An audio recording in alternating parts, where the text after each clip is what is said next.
Buenas tardes, bienvenidos una vez más a nuestras actividades académicas de la Sociedad Médica.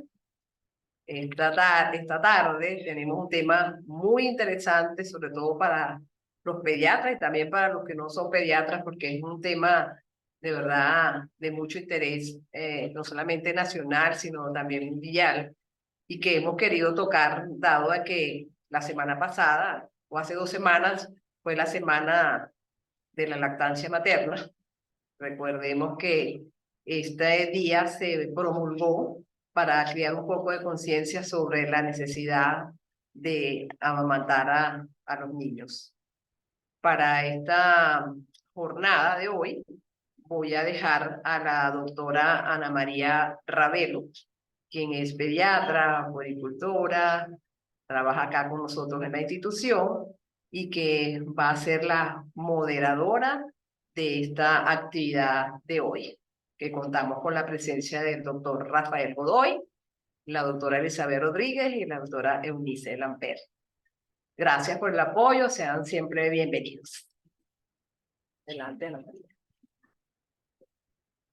Buenas tardes. Queremos agradecer a la Sociedad Médica por la oportunidad de continuar con el webinar de pediatría. Hoy, a propósito de la Semana Mundial de la Lactancia, vamos a conversar con 3 especialistas de la clínica.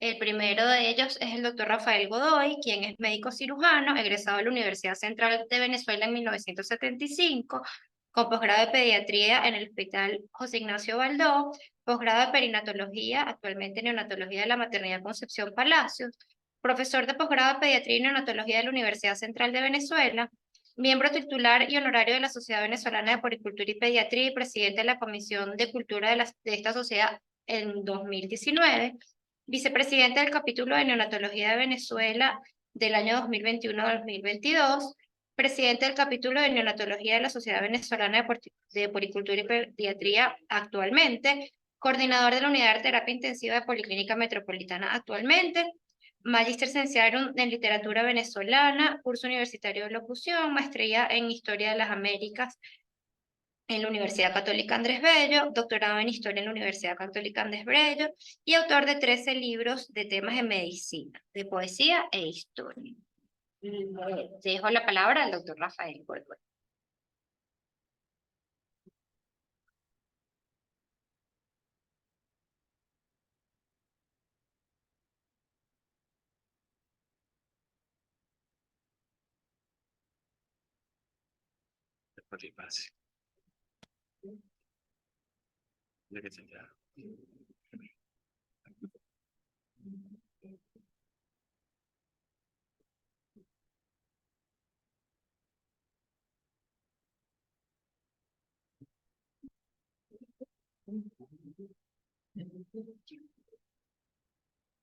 Papelito ya. Lo puedes traer al lado.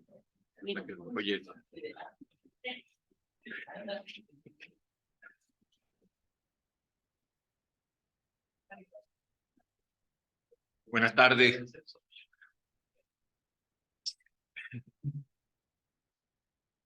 Bueno, primero quiero darle las gracias a mis compañeros de la Sociedad de Pediatría que me invitaron en aquella oportunidad del tercer Congreso de la Lactancia Humana a hablar de este tema que es apasionante, que yo no sé por qué los del Departamento los de la Sociedad Venezolana de Pediatría me invitaron con este tema, pero lo vamos a desarrollar.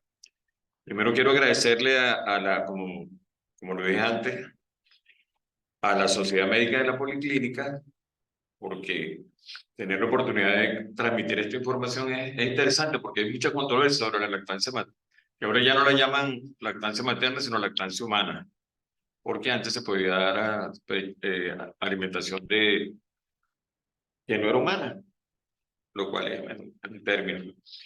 ¿Cuántos minutos tengo para hablar? 20. 5 minutos. 5 minutos para que llegue a 15. Ok, está bien. Tengo que primero agradecer a la doctora Marilena Ravelo que me invitó, que me presentó. Agradecer también, como dije antes, a la Sociedad Médica por haber y todos los que lo acompañan. a mi compañera ahijada, a Eunice Lample, que me invitó a participar con ustedes en esta exposición. Y yo le decía antes, no es forma jocosa, sino como anécdota histórica, que el servicio de lactancia materna de la clínica no tiene un día ni 2 días, tiene más de 30 años el servicio de lactancia materna. Y se lo preguntaba, Gabriela me decía que del 70 en adelante está funcionando este servicio. Tengo que recordar a la doctora Ingrid González, a la doctora María de los Ángeles Badene, a la doctora, a la licenciada Claudia Sánchez y a la licenciada Catalina Lozada y a la doctora Elizabeth Rodríguez también, por el esfuerzo que se hace para difundir no solamente la lactancia, sino para apoyar a esas mamás que a veces se sienten muy angustiadas con el término de la lactancia. El nombre que le dieron a esta presentación es Historia de la lactancia materna o lactancia humana de Adán y Eva, y es interesante porque la primera pregunta que uno se hace es si a Adán le dieron leche materna. Bueno, entonces queda en esta imagen de Adán y Eva en el paraíso terrenal de Tiziano. Aquí empieza esta historia. Y esta es una historia bien interesante porque como a lo largo de lo que voy a presentar hay muchas áreas, hay muchas aristas, hay muchas anécdotas que se pueden mencionar en relación a este cuadro de Tiziano. Porque cuando me tocó desarrollarlo, cuando me tocó estudiar, sin ser muy católico, había que, primero, refiriéndome otra vez a Tiziano, ¿qué relación habrá entre la lactancia humana y este tema de Adán y Eva? Bueno, por lo menos en el caso mío que soy católico, tengo que entender que en el capítulo de Génesis, donde empieza la historia en la Biblia, en la Biblia que uno conoce, o por lo menos que yo conozco, dice, y Dios creó al hombre. Pero entonces empieza ese problema, no es que creó al hombre y ahora qué va a hacer ese señor ahí, aunque haya manzanas, aunque haya árboles, ¿qué iba a hacer solo? Entonces le dieron que tenía que dar una costilla y que tenía que encontrarse con una señora llamada Eva. Eva, aquí, eso también lo conocemos nosotros desde hace mucho tiempo, no es que si iba a pregonar o no la lactancia materna, porque por supuesto que la practicó, pero inicialmente se le ocurrió darle la manzana, después digo, bueno, tú me diste una costilla, yo estoy dando una manzana, pero dirigida por el personaje llamado, ese que, Mefistófeles, el que hablamos. Le digo, bueno, usted, déle esa manzana a ese señor y póngalo a pasar trabajo y después tendrá que venir el arrepentimiento, después tendrá que venir el perdón, pero por encima de todo esto el agradecimiento que le tenemos que dar a Dios por habernos mandado esta historia tan especial. Los apócrifos, que es una palabra dominguera que me aprendí, que es la no tan católica, dice, bueno, que esto fue una realidad, los que quieren creer, creen, y los que no quieren creer, no creen. Vuelvo a insistir en la pregunta, ¿a Adán le darían lactancia materna? No creo que le dieron lactancia materna, pero aquí empezó todo. Brevemente voy a mencionar los puntos que vamos a tocar. Ya toqué el primero. En la Biblia aparece muy poco sobre la lactancia materna, pero después hablaremos del rey Salomón y la lactancia. La presencia de Caín y Abel. Aquí aparece primero el perdón, el agradecimiento. Después vienen los biberones prehistóricos, o sea que no somos tan traumáticos cuando le damos tetero a los muchachitos, porque desde la prehistoria ya le estaban dando biberones a los muchachitos y ahí veremos cómo lo hacían. Después aparece la historia de Rómulo y Remo y viene la otra parte interesante de toda esta historia, que es la presencia de la Virgen María. La presencia de la Virgen María con la lactancia de Jesús, con la lactancia para los entre comillas, pecadores, y después hablaremos de una figura que apareció en la Edad Media, y antes había aparecido porque desde Egipto, cuando uno revisa la historia en Egipto ya había nodrizas, y las nodrizas es una historia bien interesante porque vamos a describir qué hacían las nodrizas, qué pasaba con las nodrizas, cuál era el rol de las nodrizas, cuál era su presencia como, algunos la catalogaban como, decían que era mercenaria, que le quitaban el puesto a la mamá, pero aparte de eso, no solamente ocupaban ese lugar, que era quitarle la preocupación a la mamá de que el nieto no iba a estar comiendo, sino que después venía una parte que fue lo que ocurrió en ese momento en la Edad Media, que era algo económico, porque las familias que no tenían nodriza no pertenecían a la élite y eran vistas de otra manera. Y posteriormente vino el otro concepto que los cirujanos plásticos, no veo ningún cirujano plástico aquí, estarían contentos porque era un problema estético, porque se suponía, o entre comillas, lo cual no era una realidad porque son parte de los mitos de la lactancia humana, de la lactancia materna, que los senos iban a sufrir porque la mamá le diera pecho al muchachito. Y después apareció la revolución industrial, donde las mujeres tuvieron que emigrar a buscar la comida, a buscar el trabajo. Apareció la gota de leche, aparecieron los bancos de leche. Y por último, menciono la nodriza del Libertador, quien finalmente le dice a doña Concepción: usted será la que le dio la leche, la sangre es suya, pero la leche es mía, le dice a doña Concepción.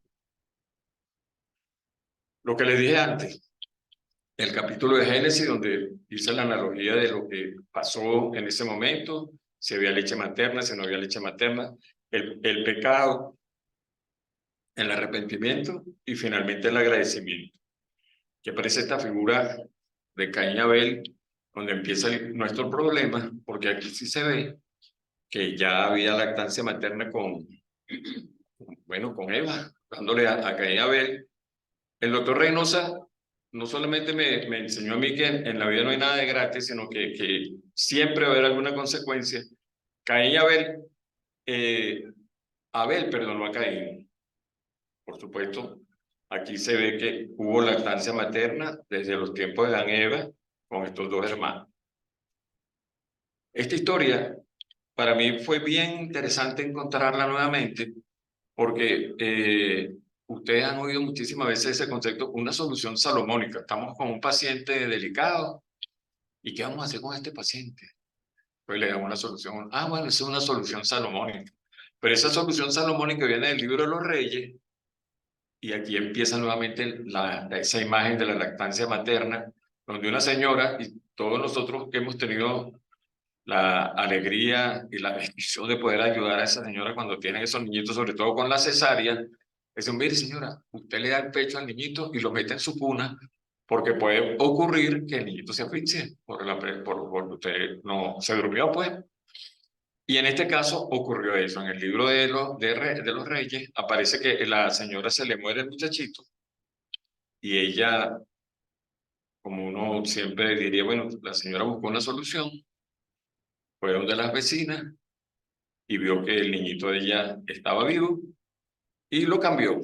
Entonces, ese cambio generó que llamaron al rey Salomón bueno, digo, bueno, la solución salomónica es que piquemos al muchachito por la mitad.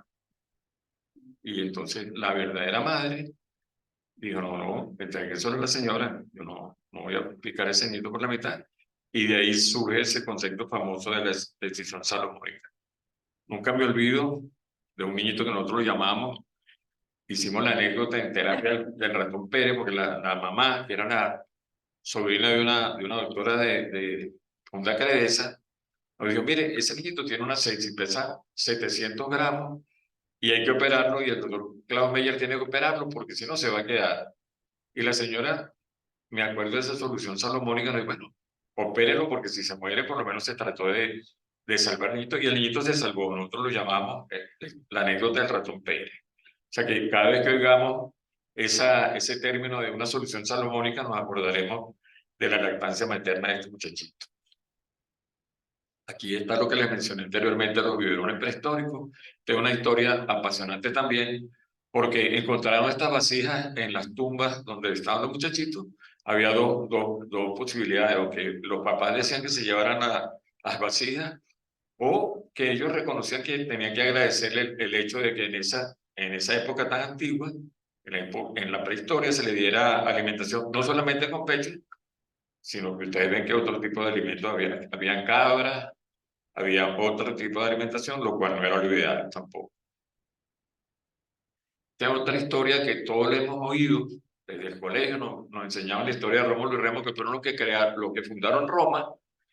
Y esta historia también es apasionante, porque esta señora, Silvia, perdón, sale embarazada, no, ocultó el embarazo, pero eso estaba prohibido y ella tenía que sacrificar a los niñitos, porque no, ella no podía tener esos niñitos siendo una de las diosas, y se le ocurrió dejarlo en el agua del Tíber y los dejó hasta que apareció esta loba, la loba Capitolina, que llevó a los gemelos a su cueva y los crió como sus hijos. Hay otras anécdotas que no se las voy a mencionar, donde le dan otra terminología a la loba. Loba, aparte del lupus, significa loba, aparte de eso, le dan también el término de luperca. Pero lo que sí es verdad es que Rómulo y Remo fundaron a Roma y ahí la metáfora de la presencia de la lactancia, en este caso de la loba. La Virgen María y la lactancia. En estos días recibimos información sobre la Reina María, que ¿quién más que la Virgen María podría darle leche materna a su nené? En este caso, la iconografía alude a la salvación, a la redención a través de la leche divina, y le aclaro que la Virgen María sí podría influir en todos estos personajes que están en el purgatorio. Esto sale de la revista esta electrónica sobre antigüedades medioevo, que es una revista que la voy a estar mencionando en los minutos que me quedan.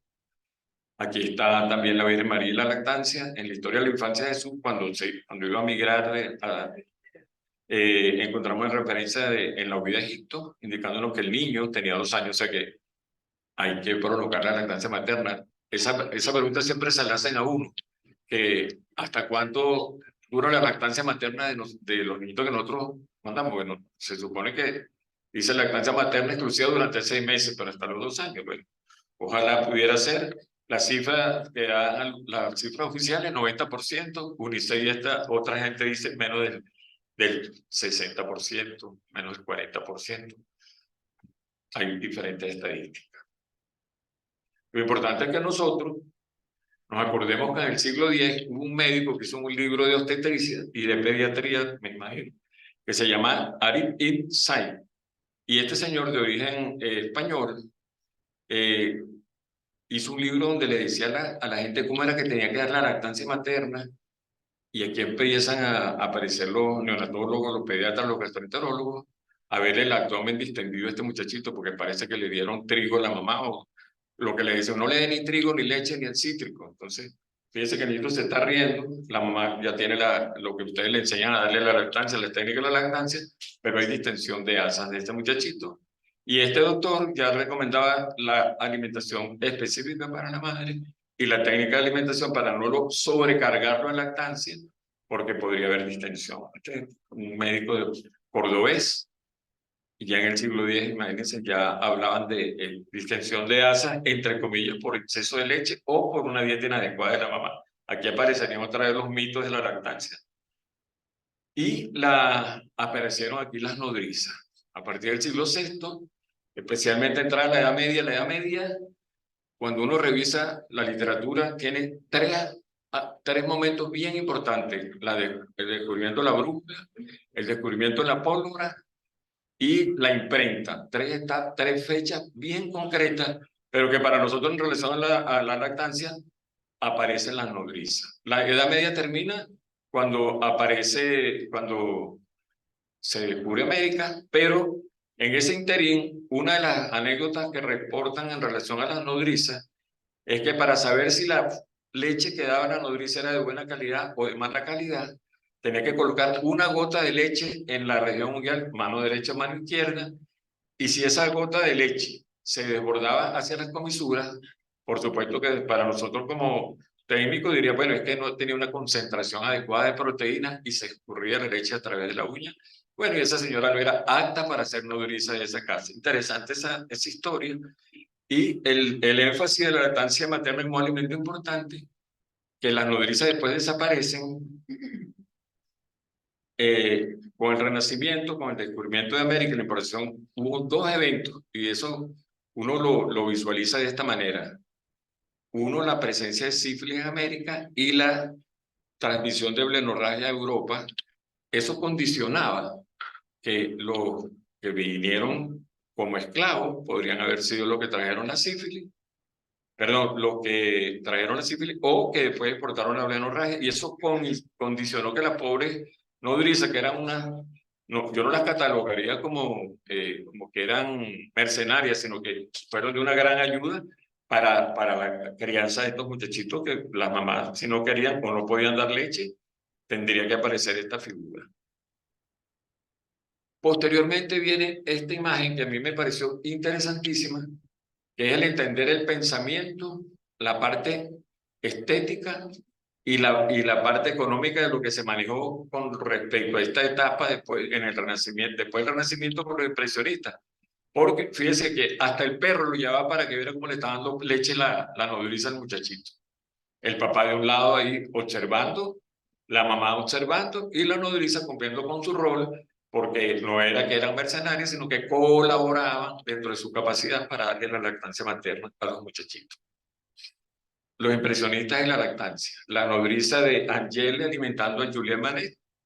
Volvemos el rol de las nodrizas. Fíjese, este cuadro pintado por Berthe Morisot es uno de las impresionistas importantísimas en esta época. A los que observaban este cuadro no les importaba tanto la presencia de la nodriza, sino, perdón, le importaba demasiado la importancia de la nodriza, más no la calidad del cuadro. Pero bueno, ella era una persona muy famosa, esta pintora de los impresionistas, pero fíjense que vuelven otra vez a aparecer las nodrizas a cumplir un rol. Posteriormente vino la revolución industrial, las mujeres tuvieron que salir a trabajar, tuvieron que salir, aquí tendrían que tener las nodrizas otra vez su rol, o la revolución industrial que condicionó la presencia de la fórmula que tanto comentarios han tenido, hasta que apareció esta en la gota de leche, que fue el nombre dado a las instituciones creadas para remediar los problemas, y surgieron a finales del siglo XIX, y la gota de leche procedía de Francia, donde el médico León Dufour había creado la primera gota de leche en el siglo XIX.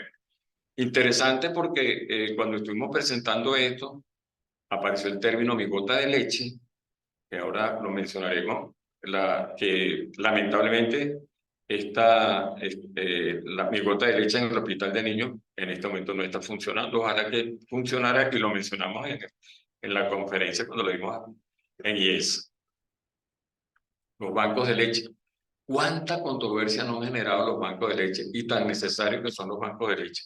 No, que si le va a dar SIDA, que si no le va a dar SIDA, que si se va a enfermar, que si no están bien, que si no lo podemos utilizar, pero los bancos de leche funcionaron y siguen funcionando.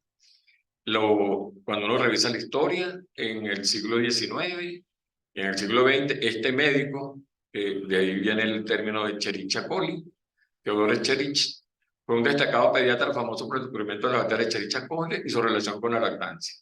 El médico demostró que las bacterias tienen su rol en las infecciones, no solamente en las infecciones de contaminación de la fórmula, sino cuántas infecciones urinarias no hemos visto nosotros por Escherichia coli.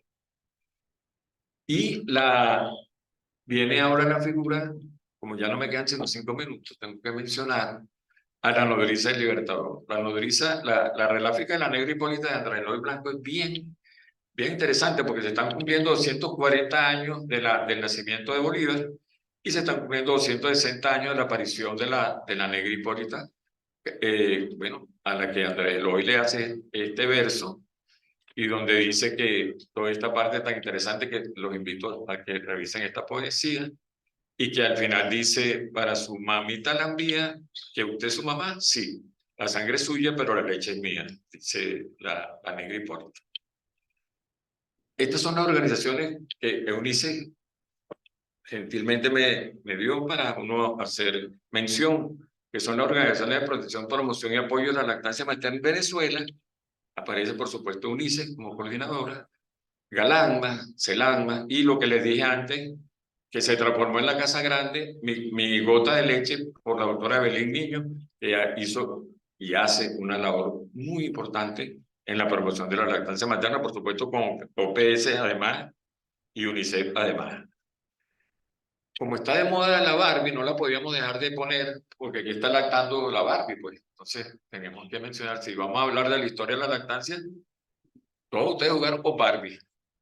pero ustedes no conocían que Barbie daba leche materna. Bueno, aquí se le estoy presentando como que está dando leche materna, es defensora de la lactancia materna, y no me olvido de la escena donde Barbie le dice a Ken, porque todos ustedes se lo dieron, el problema no es un problema de pensamiento, no es un problema de económico, ni es un problema de tipo estético.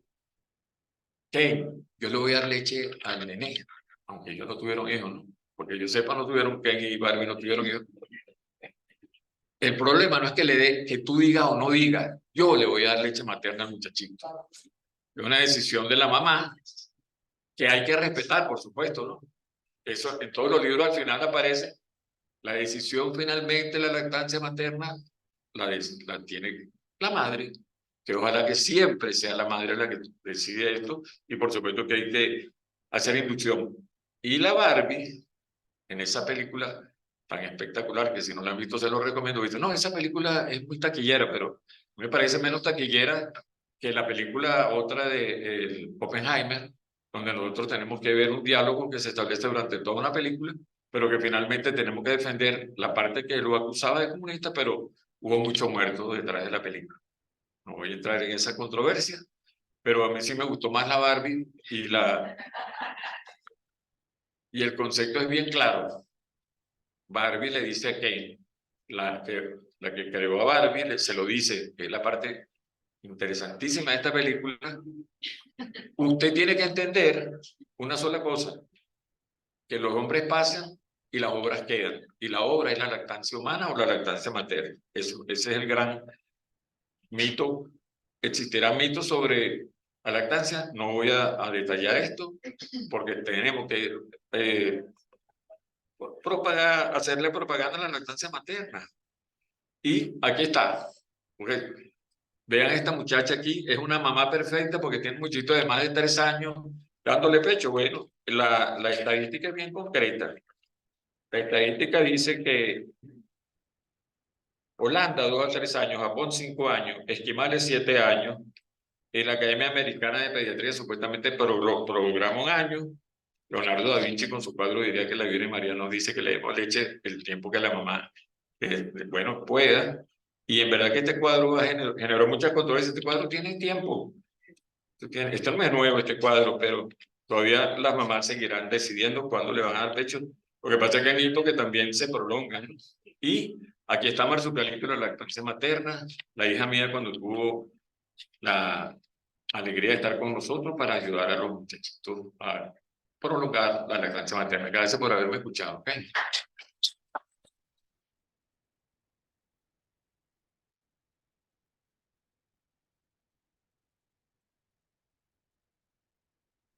Me pasé mucho tiempo.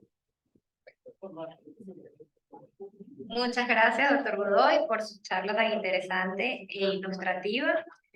Vamos a continuar con el ciclo de conferencias, ahorita con la doctora Eunice Lample, quien nos va a hablar sobre la Semana Mundial de la Lactancia Materna y las políticas públicas en el país.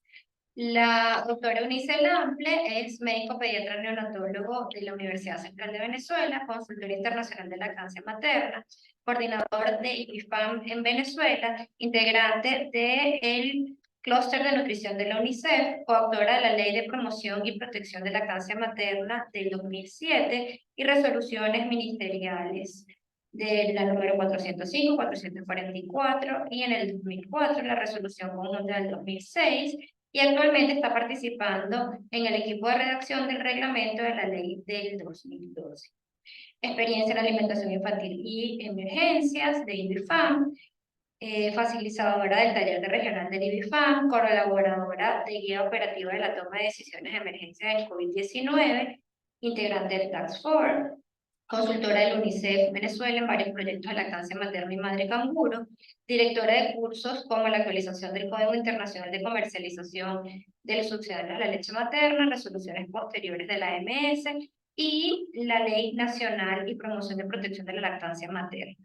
Docente del Diplomado de Lactancia Materna y Prácticas de Alimentación Complementaria de la Facultad de Medicina de la Escuela de Nutrición de la Universidad Central de Venezuela del 2015 al 2017, integrante de la Mesa Técnica de Lactancia Materna del Ministerio Popular para la Salud y UNICEF, y directora facilitadora del taller regional de código de la IFAN del 2021-2022. Con ustedes, la doctora Eunice.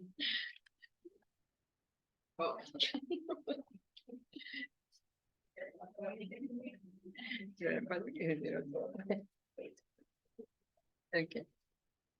Buenas tardes. Gracias por la invitación, por estar aquí. Gracias a la doctora Francis por estar pendiente de la Semana Mundial de la Lactancia Materna y de que se puedan hacer este tipo de actividades aquí en la sociedad. A todos los integrantes de la sociedad médica también, muchas gracias. Doctor Godoy, su presentación me encanta. Entonces, bueno, vamos a hablar de lactancia materna y políticas públicas. Generalmente hablamos de los beneficios de la lactancia materna, hablamos de la importancia de la lactancia materna, qué es lo que tenemos que hacer para mantener la lactancia. Sí, hoy en día decimos lactancia humana, leche humana, también es una opción que se está utilizando para manejar terminologías.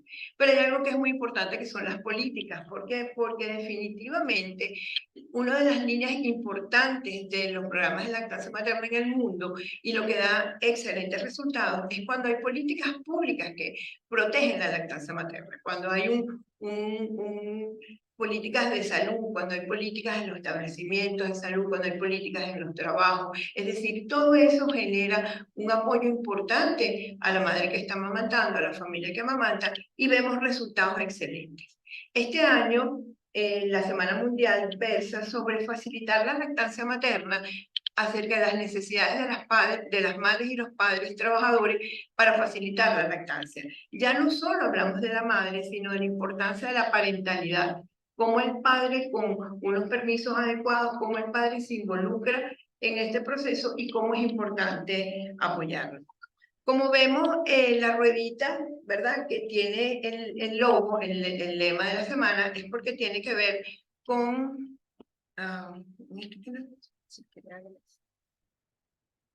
no, quería adelantar la lámina. En esto. El logo tiene que ver con la... No está pasando.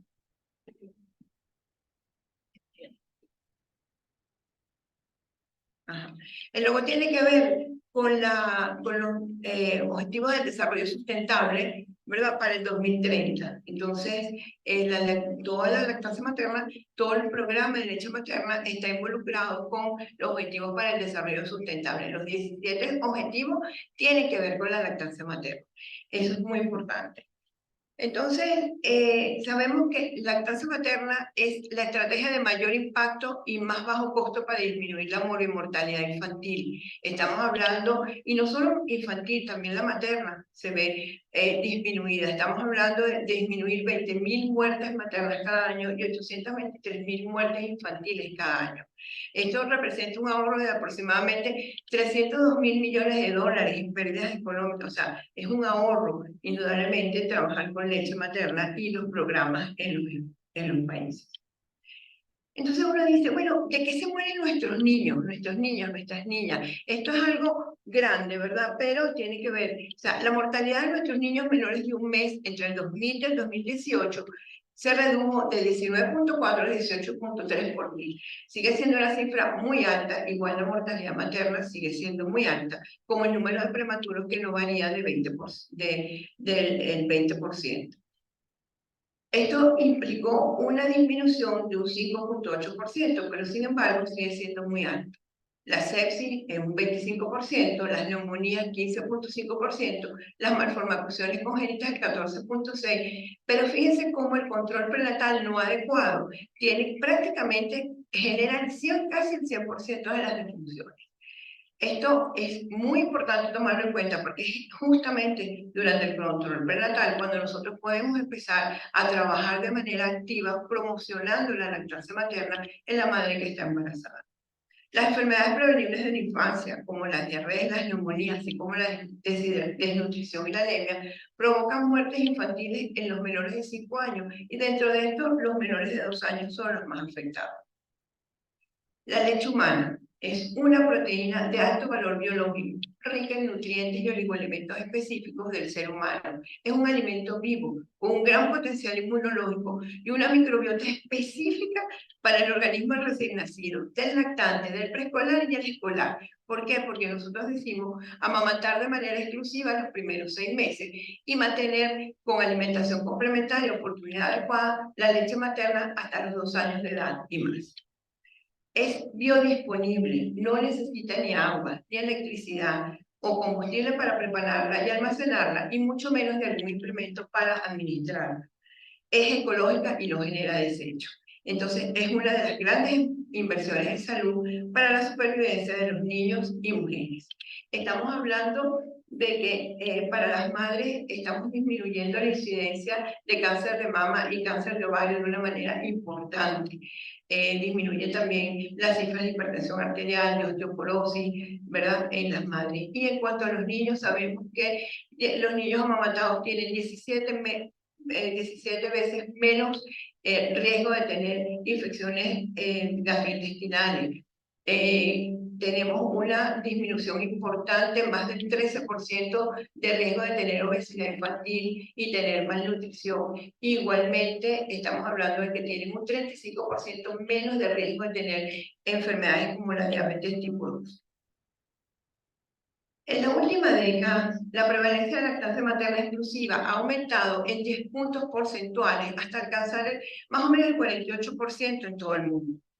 En Venezuela, según el informe de OPS de ahorita del 2023, empezando la Semana Mundial, hubo una reunión, un webinar de OPS donde mostró las cifras últimas que tenían.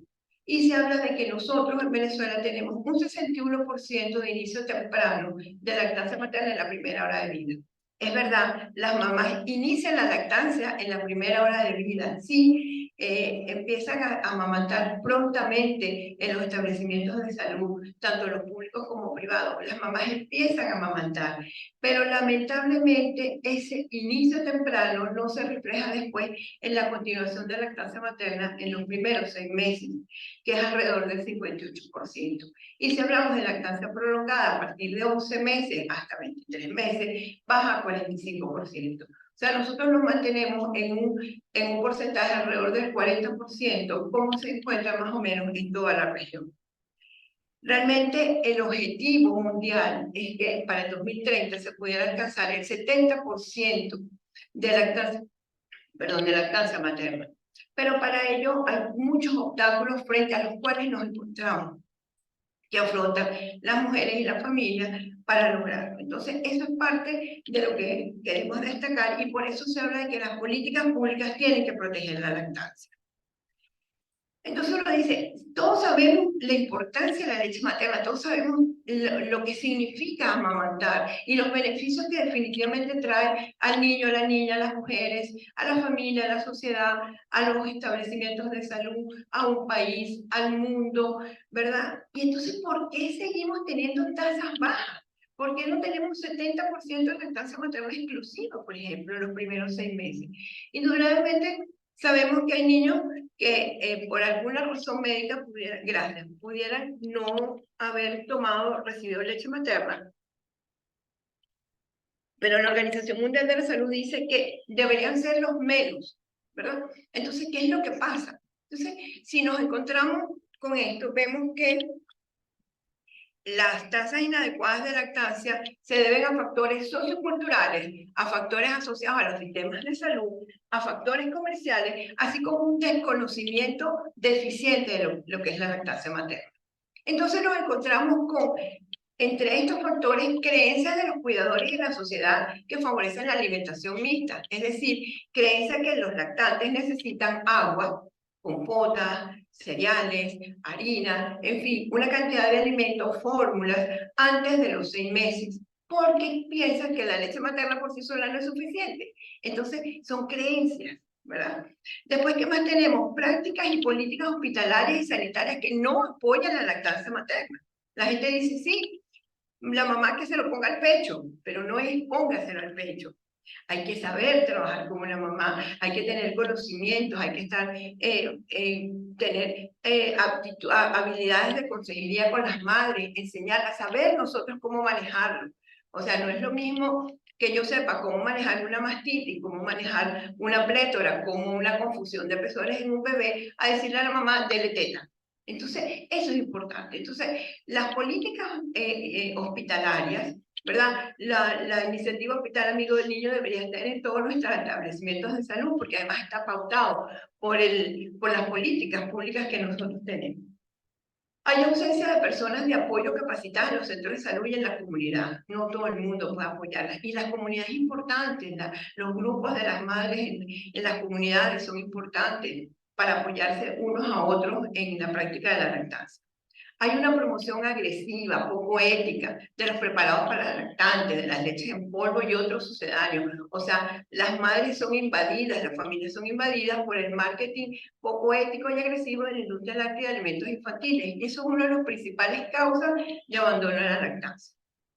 Otro punto que es importante es la carencia en lo que tiene que ver con los permisos legales de maternidad y paternidad y otras políticas laborales que fomenten la lactancia cuando mamá se reincorpora al trabajo, porque eso es algo importante. Hoy por hoy, mamá vuelve a trabajar. ¿Cómo sigo amamantando si empecé a trabajar? ¿Cómo hago con mi horario? ¿Qué es lo que tengo que hacer? Y desconocimiento, por supuesto, de los peligros asociados a una alimentación distinta a la lactancia materna inclusiva. Entonces esto nos lleva a pensar que ¿a quién tenemos que dirigirle esto? Los responsables de la formulación de políticas tienen que priorizar las siguientes medidas. En primer lugar, promocionar en los hospitales y centros sanitarios capacidades para respaldar la lactancia materna inclusiva.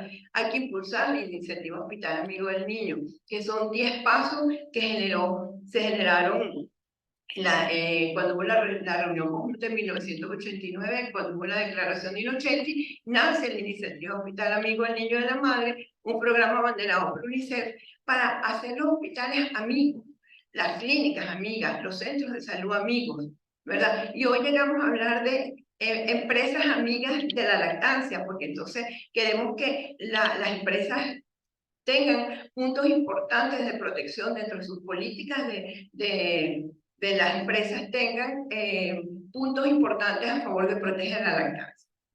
Proporcionar estrategias comunitarias para respaldar la lactancia materna, campañas de comunicación, las semanas mundiales, la promoción constante de la lactancia materna, grupos de apoyo para impulsar la lactancia. Limitar significativamente la promoción agresiva e inadecuada de la industria láctea de alimentos infantiles, que se cumpla el código. El Código Internacional de Comercialización de Sucedáneos de la Leche Materna nace en 1980 y desde ahí empezó a trabajarse a proteger la lactancia. Y cuando estas se cumplen, y Venezuela fue de los países que firmó a favor del código. Entonces, eso tiene que ser traído a los países y tiene que generarse leyes que apoyen el código para que se pueda cumplir.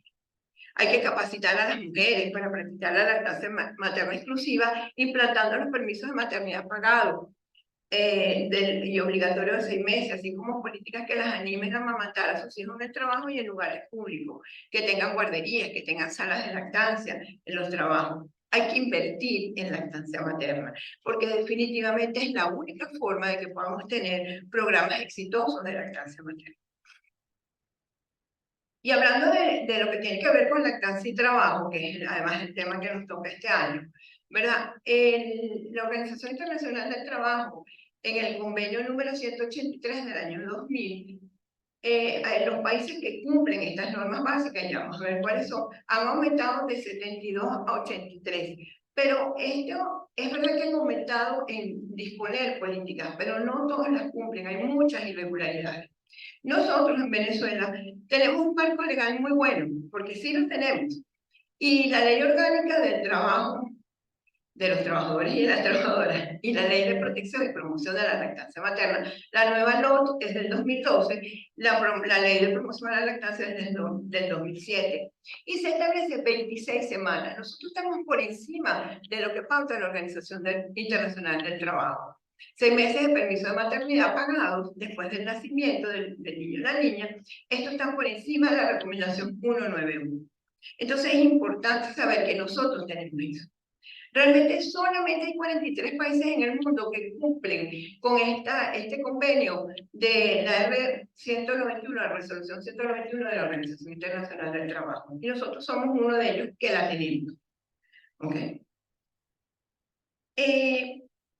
Se dice, la OIT dice que al menos 18 semanas, preferiblemente 6 meses o más de licencia de maternidad remunerada. Nosotros tenemos 26, como les dije, tenemos 6 de permiso prenatal y 20 del postnatal.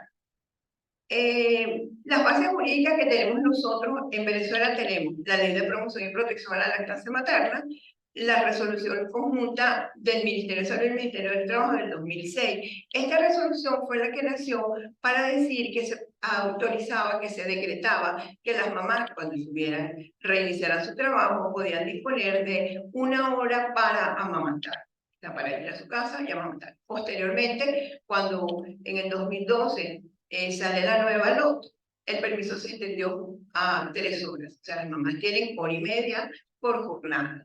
¿Okay? Las madres que trabajan las jornadas nocturnas, que son jornadas dobles, por supuesto, eso se duplica. En el 2006 también nace la Ley para la Protección de la Familia, la Maternidad y la Paternidad, y en ese momento sale el permiso para los padres de 15 días. ¿Okay? La Ley de Promoción y Protección a la Lactancia Materna es una ley que protege, promueve y apoya la lactancia en el país. Y entonces todos los establecimientos de salud tienen que cumplir con esta ley.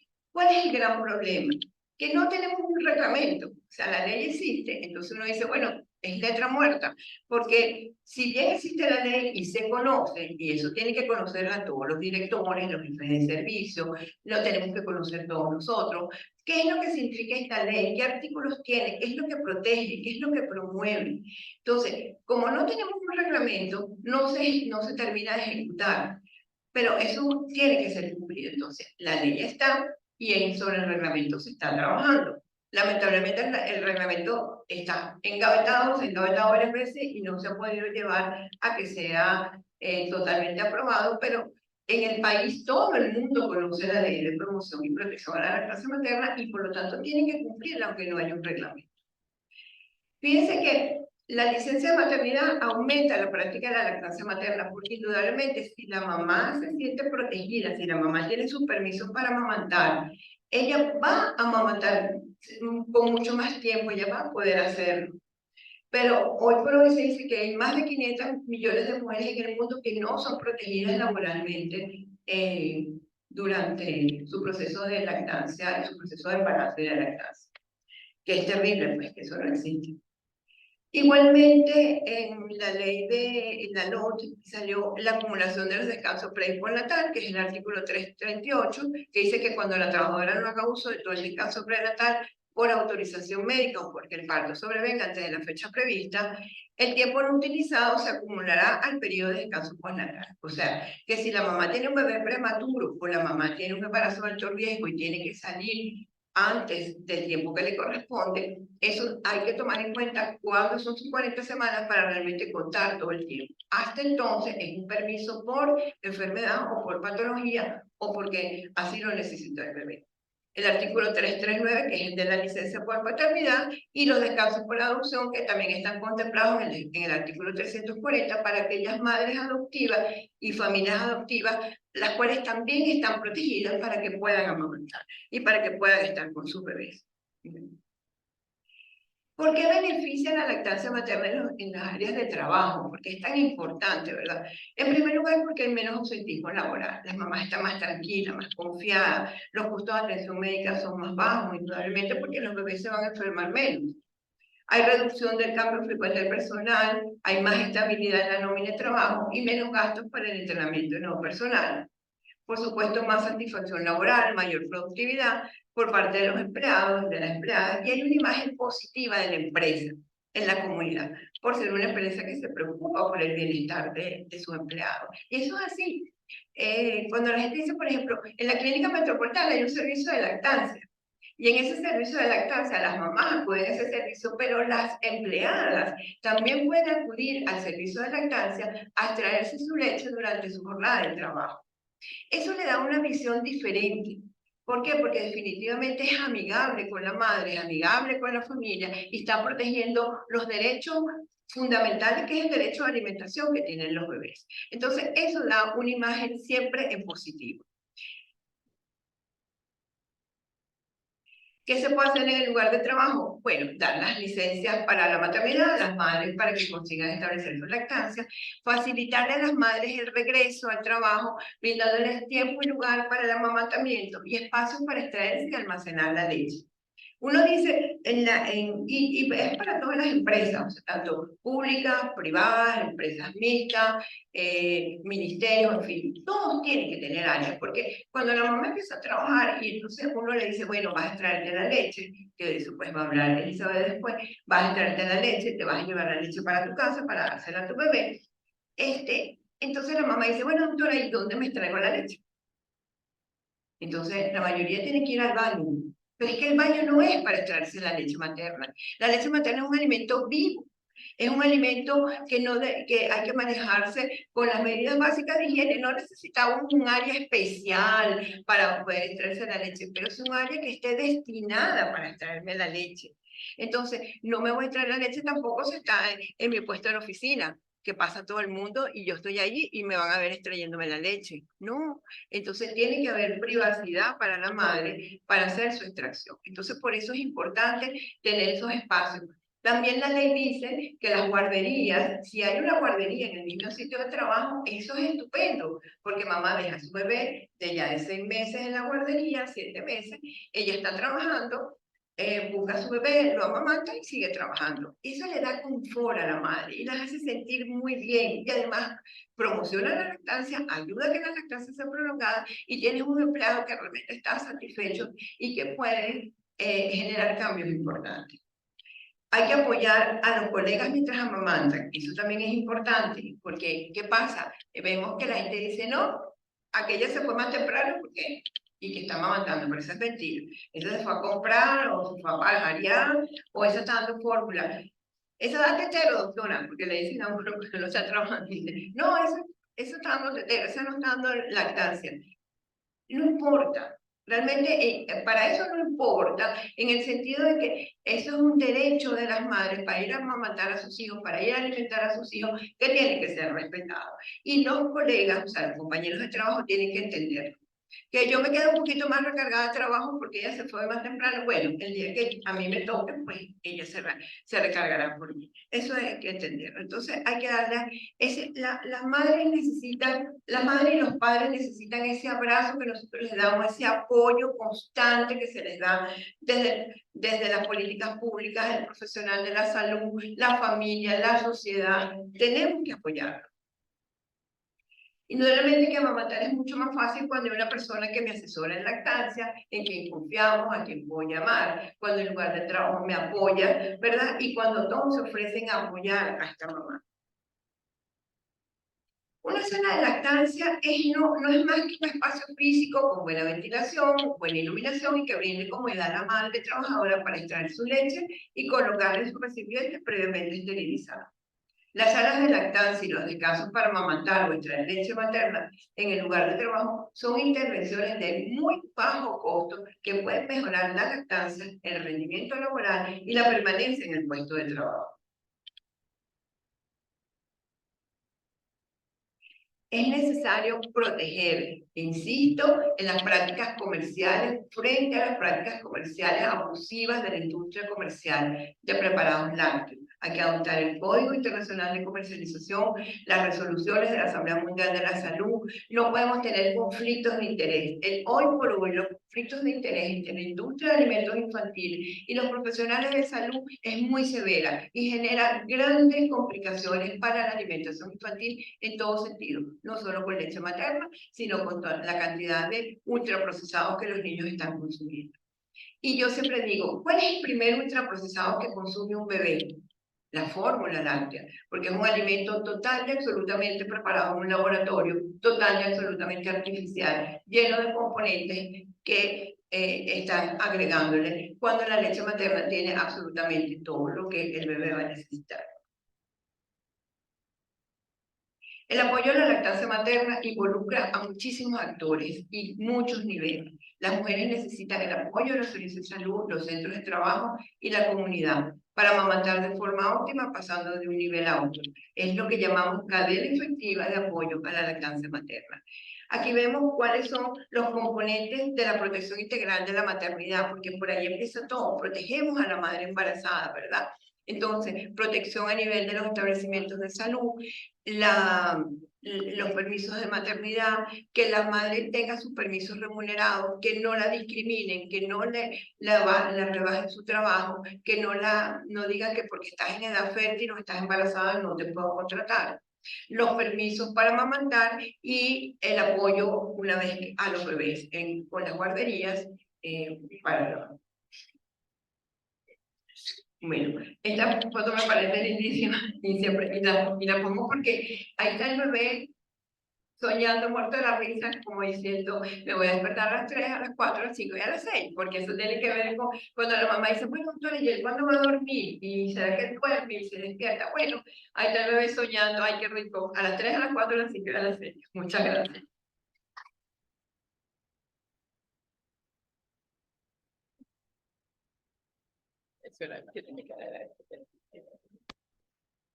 Muchas gracias a la doctora Eunice por tan completa conferencia. Ahorita vamos a conversar con la doctora Elizabeth Rodríguez, quien es médico cirujano egresada de la Universidad Central de Venezuela, pediatra puericultora egresada del Hospital Elías Toro. Actualmente se desempeña como pediatra de emergencia en la Policlínica Metropolitana y es miembro de la Comisión Nacional de Leche Humana de la Sociedad Venezolana de Puericultura y Pediatría.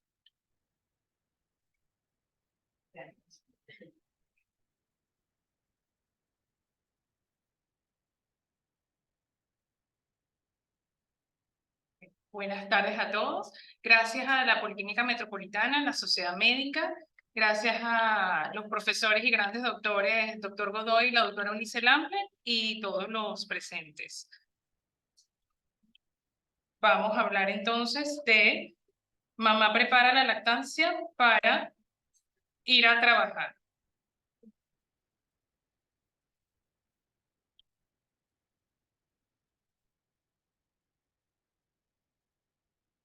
Okay. Entonces,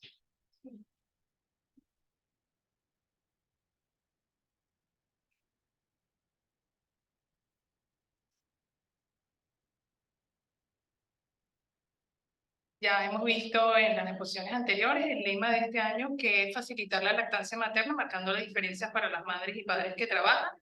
Muy bien discutido y hablado por la doctora Eunice Lample. Tenemos el término, según la OMS, lo que es la leche materna, que la doctora Lample también hizo la definición correcta y amplia de lo que hoy en día nosotros consideramos que es la leche materna, que es un alimento vivo que se adapta a todas las necesidades según las edades y que tiene beneficios tanto para la madre, padre, el bebé, la sociedad y la familia. Según la OMS, la Organización Mundial de Salud establece la lactancia materna exclusiva durante los primeros 6 meses de vida y después introducir alimentos complementarios, pero siguiendo con la lactancia materna hasta los 2 años y más, si así lo desean, la madre y el bebé.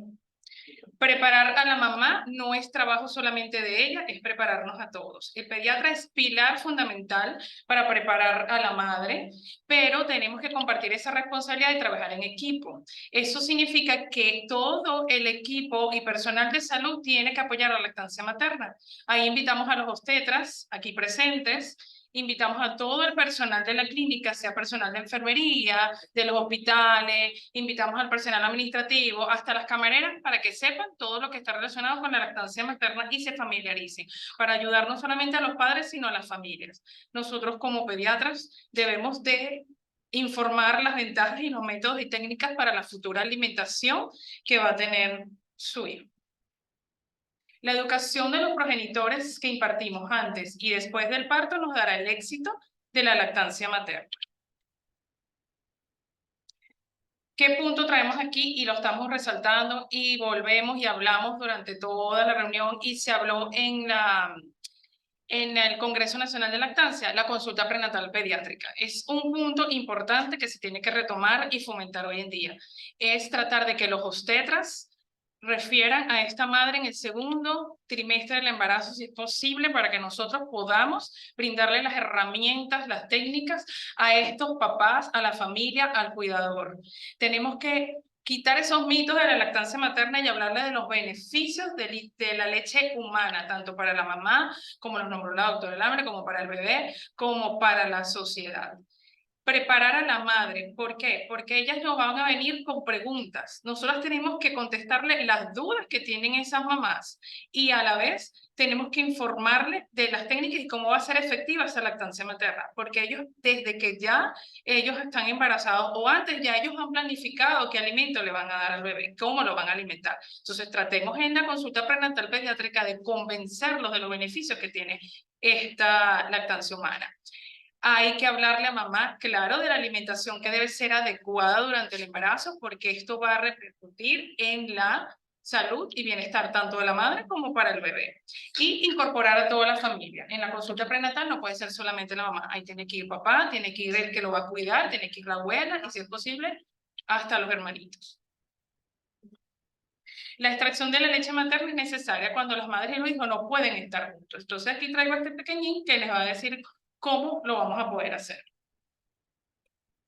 Ok, ya la doctora Eunice Lambre nos habló que nosotros tenemos leyes que protegen a la lactancia materna. Tenemos la de la Gaceta Oficial de la República Bolivariana de Venezuela, que es el del 6 de septiembre de 2007, donde promovemos, protegemos y apoyamos la lactancia materna como medio ideal para la adecuada alimentación de los niños y niñas, con fines de garantizar su vida, salud y desarrollo integral.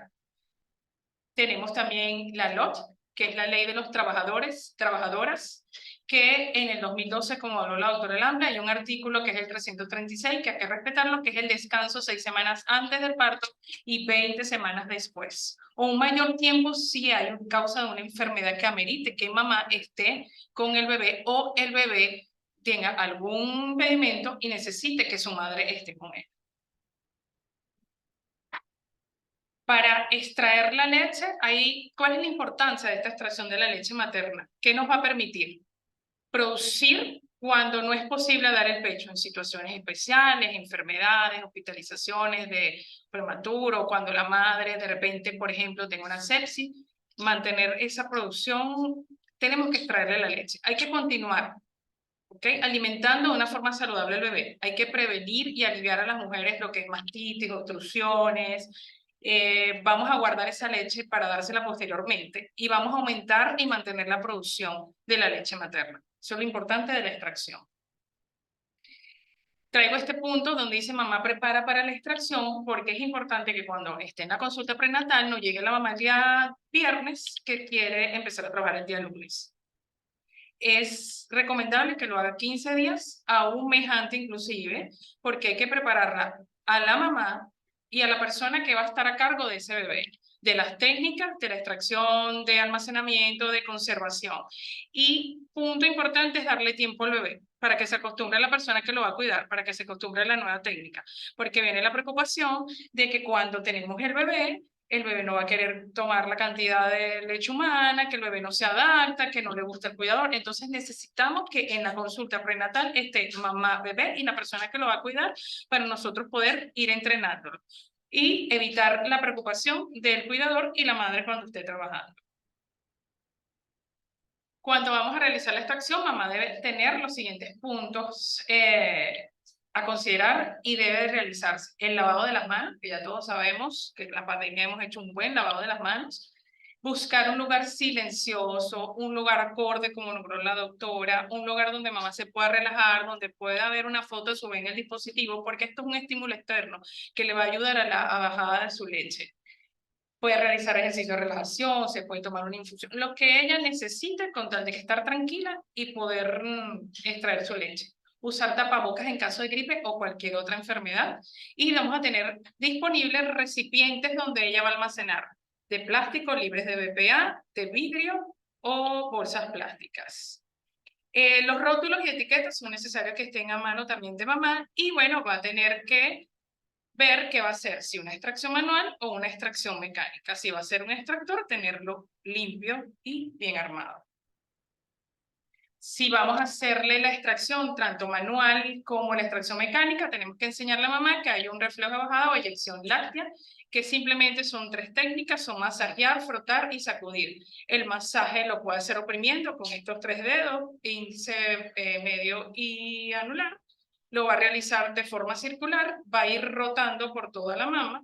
Hay el frote de la misma, que es desde la parte superior hasta el área de pezón, donde va a ir rotando, tiene que hacer alrededor de toda la mama. Muchas mujeres en este momento sienten como una sensación de cosquilleo, pero eso tiene que ver mucho con toda la parte de estímulos externos y los estímulos hormonales que va a tener en ese momento la madre, y empieza la bajada de la leche. ¿Qué debemos decirle? Bueno, aprovechen ese momento y tenga siempre su recolector a mano, porque muchas empiezan. Y la sacudida de ambos pechos, que debe ser suave e inclinarse. ¿Qué no debe hacer la madre? Por lo menos no debe ni pellizcar, ni comprimir, ni jalar, porque no va a haber la técnica. Si mamá quiere una extracción manual, que es la técnica de Mamer, es una técnica que es muy bien aceptada, creo que es la mejor técnica que puede usar una mamá, es una técnica ecológica, económica, no tiene que trasladar ningún dispositivo, no va a necesitar luz, no va a necesitar pila, sino simplemente una buena técnica, es cómoda en sitio de trabajo y donde esté ella. Es poner la mama de la mamá, no es que caiga la mama, no es sostener, simplemente vamos a hacerlo en forma de C.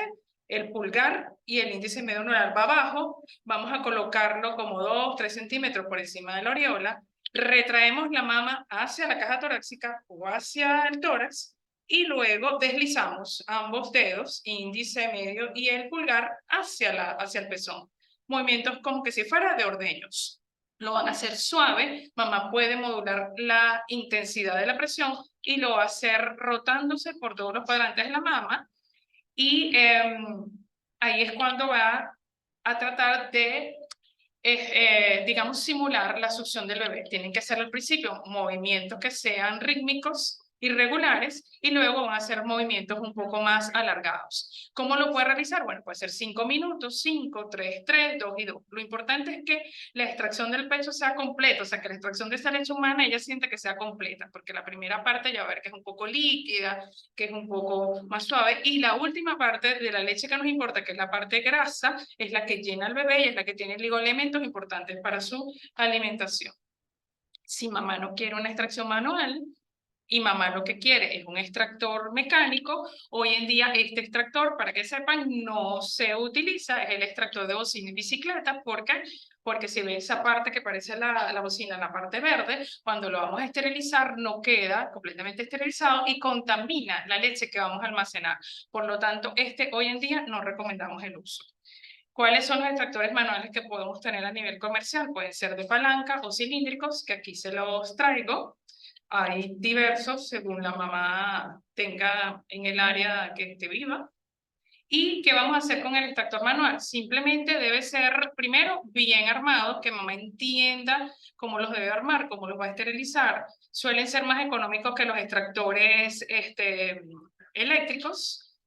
Fáciles de transportar algunos cuando mamá va a trabajar. Lo que quiero es que ellos imiten la succión del bebé. La medida de las copas. Estos extractores traen algunas medidas, o sea, traen 3 tipos de copas: copas pequeñas, copas medianas y copas grandes. Sin embargo, hay una técnica que pueden usar, que es medir el pezón de mamá desde la base superior a la base inferior, y los milímetros que salgan aquí, pongamos un ejemplo de 12 milímetros, lo llevan a una escala, que es la escala donde le va a dar la medida de la copa. Si son 12 milímetros, la escala son 16 milímetros de copa. Entonces ellos pueden hacer esa medida y poder adquirir la copa adecuada al pecho de la madre. Estos extractores mecánicos se deben de colocar de manera correcta, que no queden aislados de la mama, grandes, el pezón debe estar centrado y ellos van a imitar la succión también del bebé. Son movimientos que mamá va a realizar al principio de una forma rítmica y rápidos y luego los va a hacer más lentos y de manera cíclica.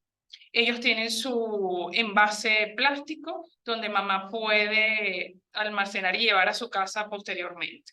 O algunos tienen bolsas recolectoras que también les sirven para almacenar la leche. Aquí traigo el extractor eléctrico. Los extractores eléctricos tienen, digamos, la ventaja de que ayuda a que produzca un poquito más de leche, de que cuando el tiempo entre mamá y bebé es más largo, entonces, o están más separados, lo puedas usar. Hay extractores de una sola copa o dobles, y puedes modular la intensidad en que vas a hacer la extracción de la leche.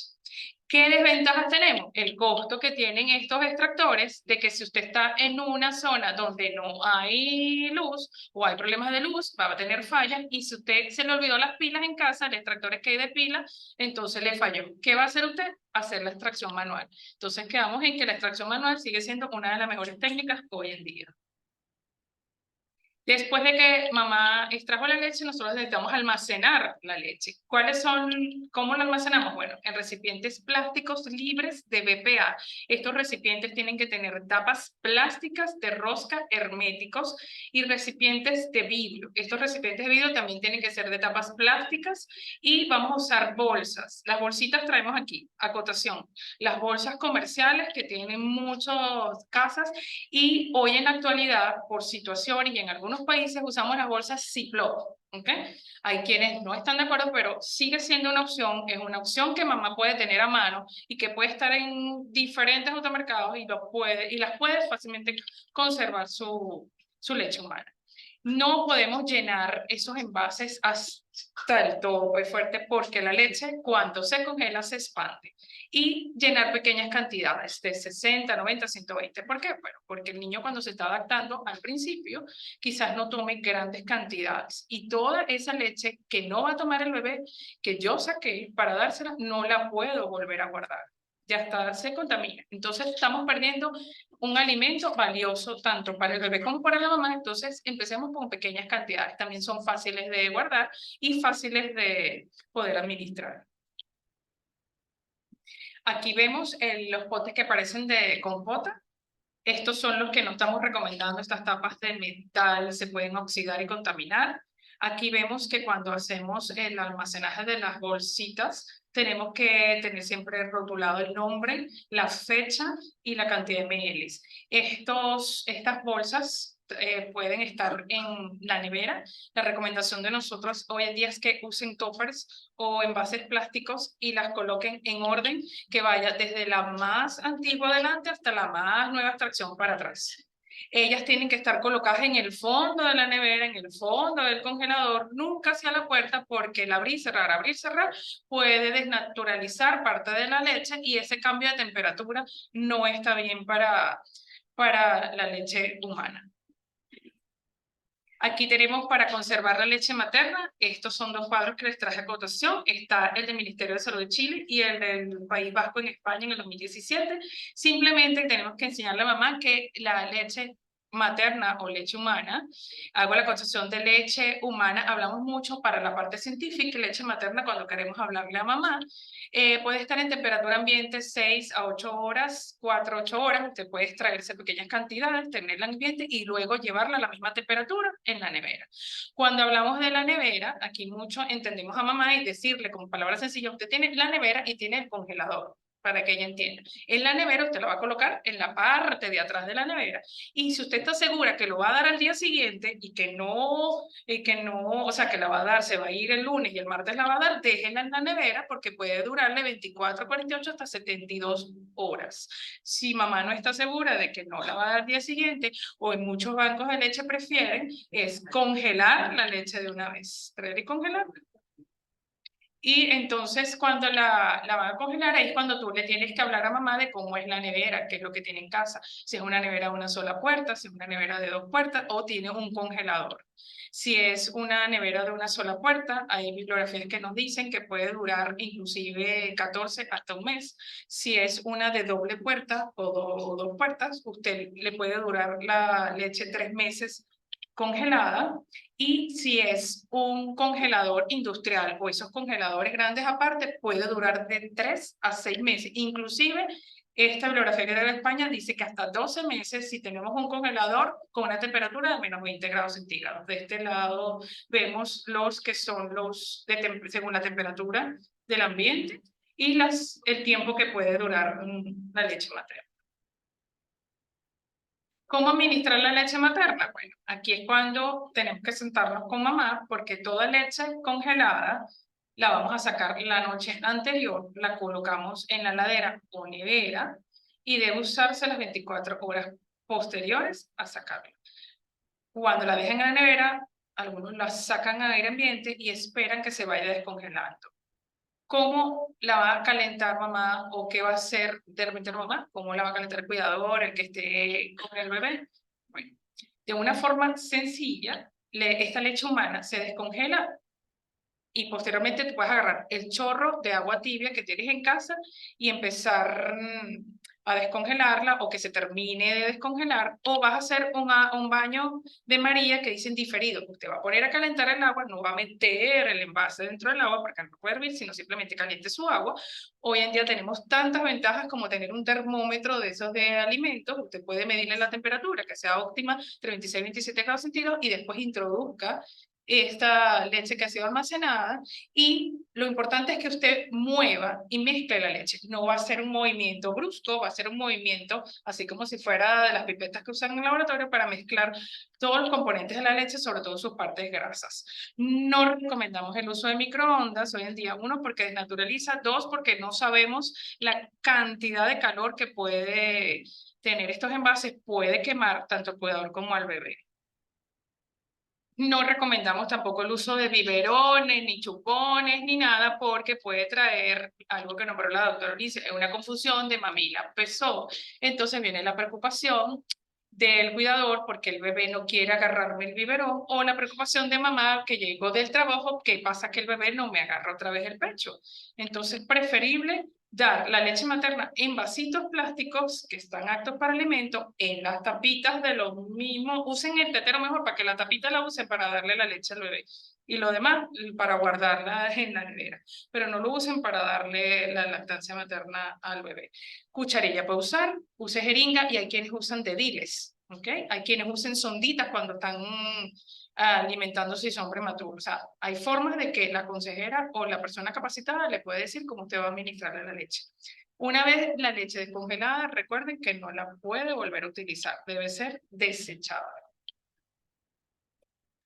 Este ya lo nombró la doctora Ulises, doctor, yo lo traigo porque es importante que sepan lo que se puede hacer en el lugar de trabajo. Se vuelve a recargar la suficiencia de licencia de maternidad que tienen que dar, facilitar a las madres el regreso al trabajo. Insistimos en los sitios idóneos de que pueda dar lactancia o pueda extraerse la leche.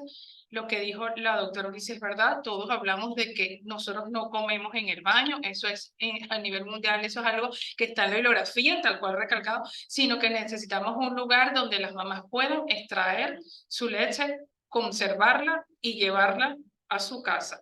Y que es importante que todos los colegas, compañeros la apoyen, la feliciten y la ayuden para que ella tenga una lactancia efectiva.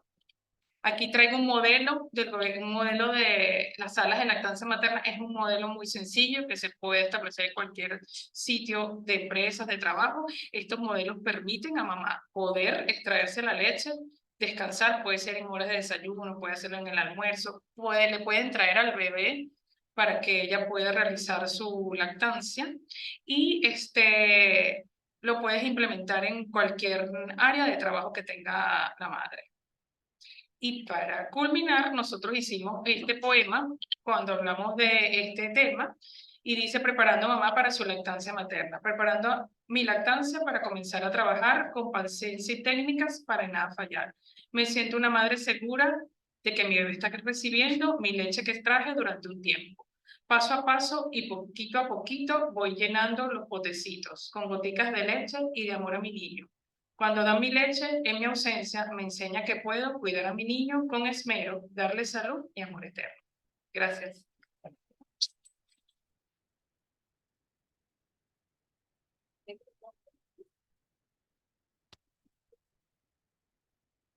Muchísimas gracias a la doctora Elizabeth Rodríguez, gracias a los tres expositores por las charlas del día de hoy.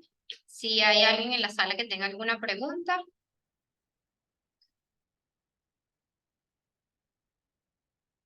No tenemos preguntas. Ah, sí hay preguntas.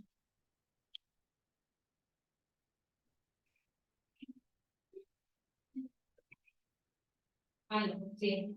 En el caso de que se almacene, por ejemplo, leche materna en un congelador aparte, que llegue a ser un congelador con alrededor de 20 grados de temperatura, que sería una leche que duraría 3 a 6 meses, ¿no?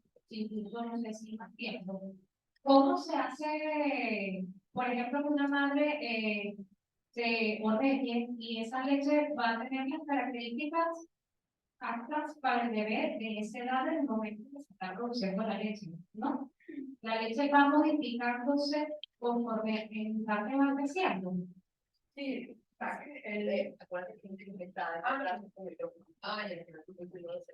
y bueno, realmente la leche se puede congelar, como yo lo veo, la podemos congelar y puede mantenerse congelada en un freezer aparte, incluso se puede congelar y puede durar más de un trimestre, un año, congelar en un freezer.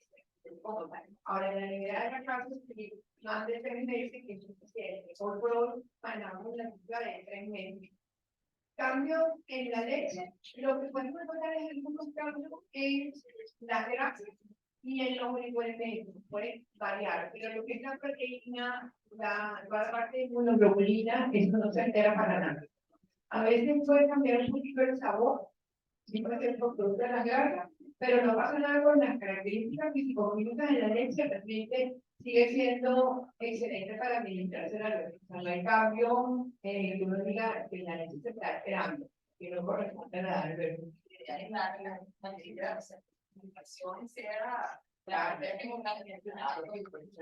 La rotación es bastante amplia. Por eso uno la rotula, porque empezamos de la más vieja, digamos, la más antigua a la más nueva.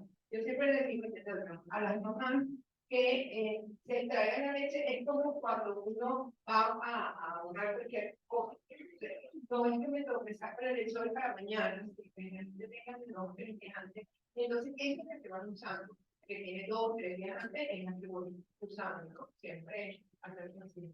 Y tienes la diferencia de la leche, tienes el calor, ¿no? Que tiene una diferencia, tienes la leche de transición, que después tienes la leche madura. Ya cuando mamá va a empezar a trabajar, ya es la leche madura. Entonces, que la guarda usted a 6 meses no va a cambiar. Eso es diferente cuando hay mamás que tienen que empezar a trabajar 3 meses, pero entonces uno a veces me dice que trate de usarla de mes, de 15 días. Pero ya cuando mi mamá empieza a trabajar, usted dice esa es una leche madura, que no va a cambiar casi, no va a cambiar su componente. Lo que necesita el bebé lo va a tener esta leche almacenada. Entonces, eso también puede ayudar a que la principal día que vamos a tomar una bebé cuando la leche vaya a cambiar. Bien, tiene que ser sí. Había otra pregunta que decía que qué pasaba con los bancos de leche, si tienes bancos de leche muy amplios, cuando hay cortes de luz o apagones por periodos prolongados. ¿Qué pasa con esa leche? ¿Cuánto tiempo es la durabilidad de esa leche? ¿Cómo se tiene que administrar esa leche? ¿Se puede o no se puede dar? O sea, eso refiriéndose a la leche. A la leche conservada, sí, el banco de leche de la casa que sufrió un apagón por 24 horas. Sí, porque con los bancos de leche es diferente, Claro. porque muchas veces hablamos de bancos de leche caseros, también tenemos bancos de leche. Los bancos de leche son servicios hospitalarios, que están en establecimientos de salud que tienen unidades de terapia neonatal. O sea, esos son los bancos de leche, que son netamente hospitalarios. En cambio, vamos a hacer un lactario casero, muchas veces mi banquito de leche, ya no recuerdo ya, pero hay que hacer la diferencia.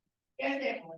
Cuando hay un apagón, cuando pasa mucho tiempo, esa leche con una nevera que no tiene energía en ese momento. Hay que tomar en cuenta, como con cualquier alimento que tenemos congelado. O sea, tratamos de no abrir, sino lo necesario, la nevera para que no se pierda el fluido que tiene. Entonces, muchas veces las mamás hacen, si tienen grandes cantidades de leche congelada, pues buscar una cava, poner el hielo seco y meterlo en bases de leche, protegido dentro de ese hielo seco para mantener la temperatura. Si pasó mucho tiempo, si pasó más de 12 horas sin luz, definitivamente esta leche hay que descargar. Puede seguir guardando. Y no hubo otra forma para hacerlo. lamentablemente hay que, a menos de que la nevera no se esté abriendo, si la nevera no la abren, se aguanta el frío, pero si la están abriendo, no ven, pues, nada, pues, no ven, pues, la cosa. Sí, claro, o sea, sí, pero uno cuando uno es fuerte en carácter, yo me acuerdo que nos llamaban para preguntar, doctor, tengo tantas bolsitas de leche en el congelador, ¿qué hago? Entonces, bueno, uno les decía, bueno, esto, y no ha pasado, y no ha abierto mucho en la nevera, y no ha pasado más de 6 horas, 8 horas, sí, puedo usarla, pero si llega a pasar más de 12 horas, lamentablemente, pues uno ya no puede garantizar completamente la viabilidad de la leche. Porque ella congela leche cruda. Si tuviera pasteurizado por ahí, leche cruda. El mensaje era que dice, Nicole Mendoza dice muchísimas gracias al doctor. Excelente ponencia, información clara y las láminas muy precisas y de alta calidad del doctor Ansel. Agradecido con los 3 expositores, con la sociedad médica por la oportunidad de discutir este tema de interés. Esperemos que podamos seguir con los webinars de pediatría. Feliz tarde.